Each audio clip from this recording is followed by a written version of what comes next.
after seeing how terrible the quality was on that previous intro video to this car, I'm gonna kind of expedite that again and kind of go over this car really quick with you guys and give you some updates. I've been wrenching on it a little bit.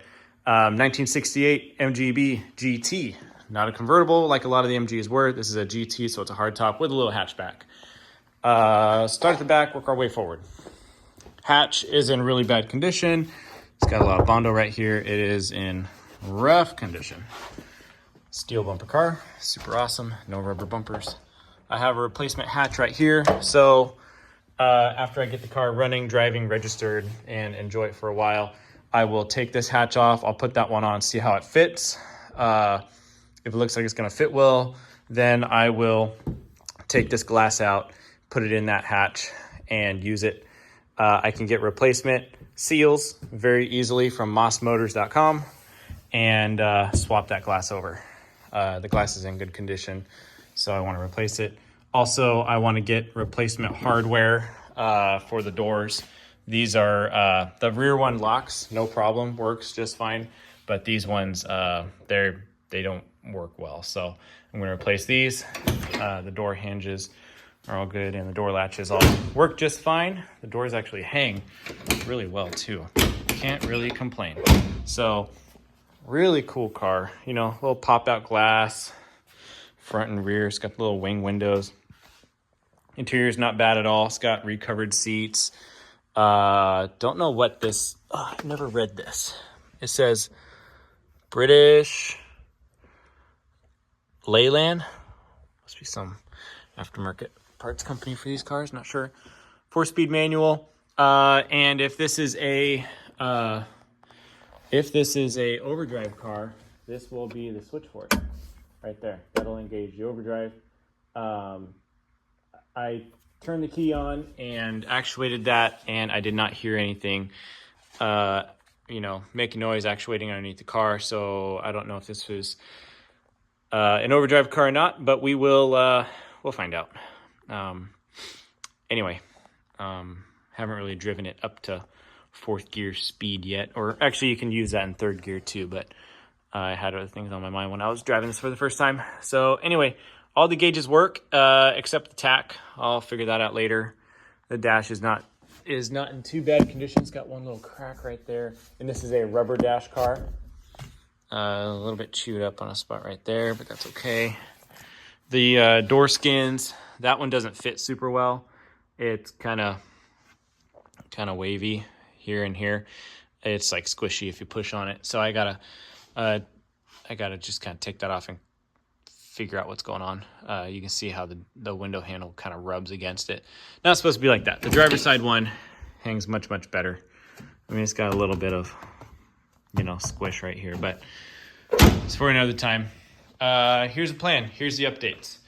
Carburetor's back on, and I went to the factory tune. If you guys are interested in knowing what those jets are I used, all the numbers, factory settings, I did a lot of phone calls and research online to figure out what it was supposed to be. This is a Weber DGV 3236 carburetor. It was on the car when I bought it, and it seems to be a very good carb for these cars from my research, and they're pretty expensive too. So glad I have one. Seems to be working well. The timing was way off, so I kind of tuned it by hand quickly with timing light. I think I got to about 10 degrees on initial timing, and it seems to be running pretty good. Probably going to give it just a little bit more than that per what research tells me online. And anyway, I need to take apart the heater box. It kind of squeaks and stuff like that. And anyway, but not going to worry about it right now. I just need to get the car registered, transfer the title, get it running, driving.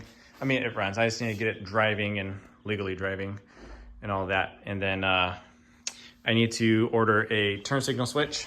This is floppy and not doing anything, but the hazards work. So I know all the electrical side works. I just need to switch over that. I just need to get a new signal switch inside. It's fairly inexpensive and readily available to order from Moss Motors. I'm learning Moss Motors is a very good resource for buying parts for these cars. And also they've answered a lot of my technical questions, which is awesome. Thank you guys. Let's see. It is missing a sway bar on the front. It's supposed to bolt up with these two and these two right here. It's just flat out missing. I need to get it. It's supposed to tie up to, oh, come on, focus. It's supposed to link up to a couple upright bars that I have. I just need the main sway bar to be purchased. You might be able to see it in here. Oh, it's not focusing. Yeah, right there. So you see that upright? It's supposed to link up right there on both sides. The steering shaft boots are tore up. I have replacements. I need to put those on at some point. So sway bar, finish the carb tune, get the car running, driving, clean up the brakes. I want to take the front discs and the rear drums to get returned. They're just a little bit rusty and crusty, but they are brand new. There's tons of meat on them. And this car has brand new calipers and pads on the front, which is awesome. Not sure about the rear brake hardware. I got to dive in. Haven't really gotten underneath the rear end of this. I've only gotten on the front. It has a spin-on oil filter conversion already done to it, which is awesome. It's got a stupid frame on it right now. We're gonna go to Wix, just like we should. We are going to run 1540 Rotella T4 oil in it. Per what research has told me, that's what these cars like to run on. So we are gonna roll with it. Yeah, 2 wipers, car. Later on, they went to 3. Yeah, anyway, so that's where we're at. I just got to kind of get the paperwork side of the car done so I can drive it and really fine tune that carb, but and get a sway bar under the front, get the brakes cleaned up, and that's where we're at. Really, really cool car. Got one little pinhole in this rocker and a couple more on this rocker, but nothing crazy. So that's one of the cosmetic things that we need to address and figure out the best way to fix along with this stuff. Probably going to be a little Bondo, a little paint, whatever. Don't know what we're going to do cosmetically to this car yet, but for the short future, we're leaving it the way it is, because you know what? It really don't look that bad. And there's not much rust on this car to speak of. So anyway, there it is. Another little quick update on the MGB GT from 1968. Really awesome car, really loving it. And it was nice to put a couple miles on it today, just around the block a few times. Actually, I think I put 1.1 mile on it. And anyway, really cool, really neat. Stay tuned for more updates. Thanks.